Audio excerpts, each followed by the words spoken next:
Welcome to the Saturday Cup of Joe, week 251. Got my cup of Joe here. This week I didn't have a theme.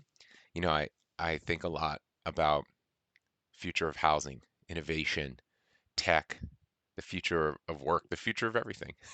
um, and I like to try to bring out those themes or share those thoughts. And I know a lot of you read and watch the Saturday Cup of Joe for real estate or mortgage, housing, or tech. Types of things. Sometimes I'm talking about thought process. This week's all about thought process, just four kind of phrases that didn't link together, didn't have a theme, but were kind of interesting. And I wanted to share all four of those today. And then hopefully one of them will maybe catch your attention, or one of them will have some value you can apply to your team, to your company, in your career. And we'll get back to the innovation, tech, and future next time. But the first one of these four was really this concept of amplifying the good. I was on a Zoom call with some friends, colleagues, and we talk about all kinds of things in across mortgage and real estate, but also across politics and current events and culture. And Brian, Rob, and Courtney and I were talking about Twitter, how best to use Twitter. You can't have that conversation without kind of ending up talking about the downsides of Twitter and Facebook, and the negative or pessimistic finger pointing, and the really competitive nature of pointing things out. And so I had this specific curiosity about whether we're blaming Twitter and Facebook, just the tools and the platforms, and how much of a role they play as a portal into human nature. So if you take away the tool, the human nature's still there, but is it just so easy to amplify on Twitter and Facebook that the platforms play a role in the blame, or should play a role in the blame? And what I was thinking was the flip side then, which is what tool, what platform, how do you amplify the good?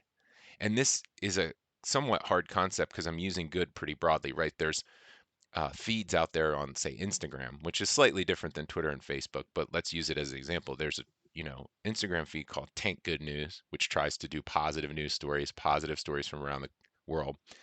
There's Worth Feed, again, all these trying to put out good news and good posts. And sort of what I was thinking was that, amplification of the good doesn't mean ignoring bad things that happen or ignoring reality. I was thinking of it more as being holistic in how you describe or portray anything, but making sure that it's contributing, making sure that what you're amplifying adds value. And I think that's where I am critical of a lot of what is happening on these social media platforms that we all point to, but it didn't feel like enough to just point at it and let it be, I guess. How do you take really a holistic view of good?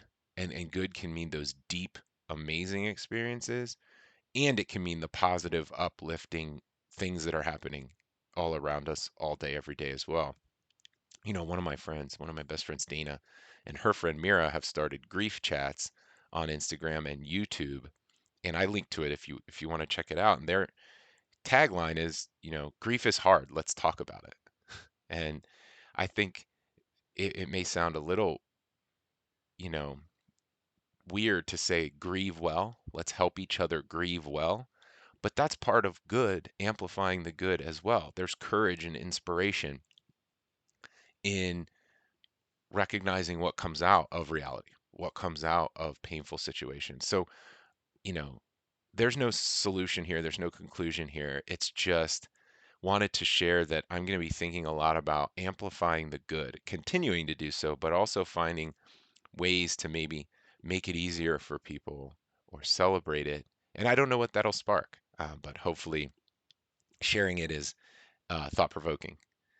The second one that was actually, it was a couple of weeks ago where we watched the documentary, but I've been thinking a lot about it. On Disney Plus, there's a documentary called Wild Hawaii. And the phrase that stuck with me was, don't blame the seal, or don't kill the seal if you want to be really dramatic.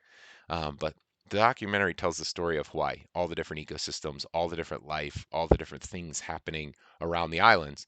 And one of the things they tell the story of were many years ago, the fishermen were struggling to catch fish. Their areas that they fish had run dry, so to speak, and the fish had moved on. And they noticed the seal population growing, and they immediately blamed the seal, that the seals must be eating all the fish. That's why we can't catch the fish.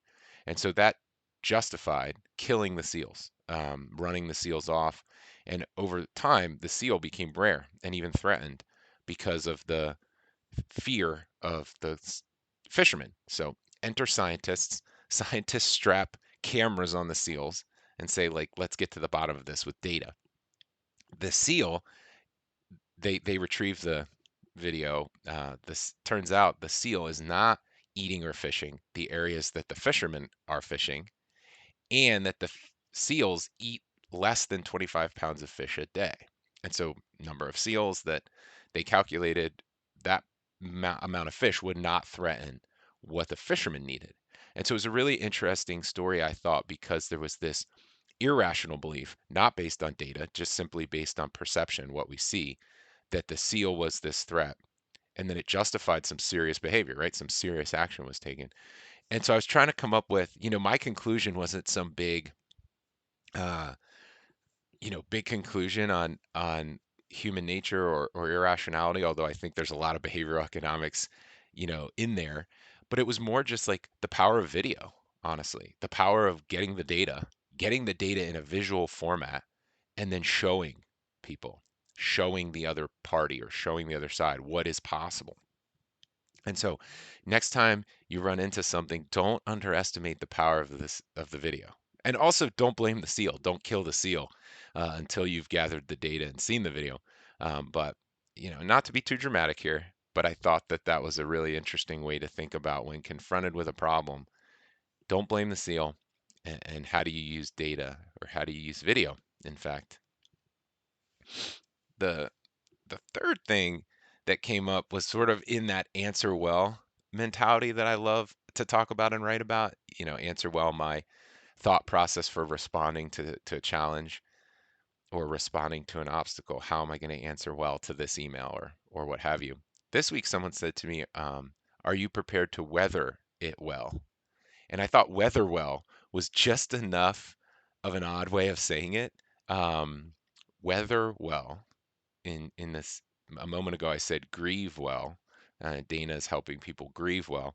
Weather well is at much lower stakes, obviously, but when you encounter obstacles, when you look on a Sunday ahead at your week and you see what's coming in terms of deadlines or in terms of what you're going to deliver, are you prepared to weather the opposite well? Are you prepared to weather interruptions, delays well? And I don't know if that's a helpful way of thinking out. I'm adding to the answer well portfolio, I guess, but to weather well is something that I may try to think through in terms of how we prepare in our careers, how we prepare day to day, weather the chaos, weather the chaos well. And lastly, I just wanted to offer a phrase, a question. One of the things that comes up in Saturday Cup of Joe from time to time is just simple ways. I used to call it today's thought, but it was simple ways for leaders, CEOs to dig in to something that's happening and get more information quickly. And I feel like if you have a habit or a process or a regular question that you ask, it can be um, more reliable as a way to elicit what's really going on in the data, what's really going on in your business, what's really going on in your team. And the one that worked out so well for me this week was, what does that mean? And the power of what does this mean or what does that mean? And simply ensuring that everybody's on the same page.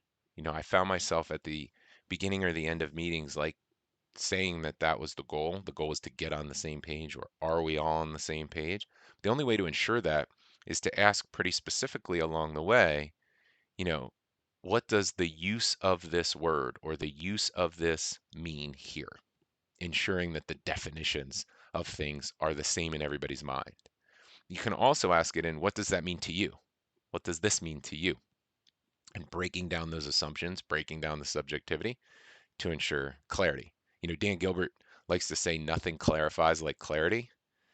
And the point is to get to the most fundamental layer of what we're all looking at to make sure, what does this mean? and everybody at the table needs to be on the same page. So finally, you have the kind of what does this mean overall, which is really the conclusion, which you can use this question to ask. All right, we found each definition. We've broken down the assumptions or the subjectivity layered into each piece of this. Now, what does this mean to you? And I think for me, whether you use a variation on that question or just having questions to pull out that get your team to respond in a direct, clear way are always helpful. So I hope that's helpful to you. And finally, this week, I just wanted to read a quote that, again, I've been thinking a lot about. I actually had it written down a couple weeks ago and haven't used it. Or if I did use it, I'm using it again, but I don't believe I did. And Anna Quindlen said, nothing important or meaningful or beautiful or interesting or great ever came out of imitations. The thing that is really hard and really amazing is giving up being perfect and beginning the work of becoming yourself. So I hope that's encouraging, and I hope that the Cup of Joe added some small value that you can implement in your business or in your thought process this week. We'll be back again next week. Great to see you. Continue to answer well.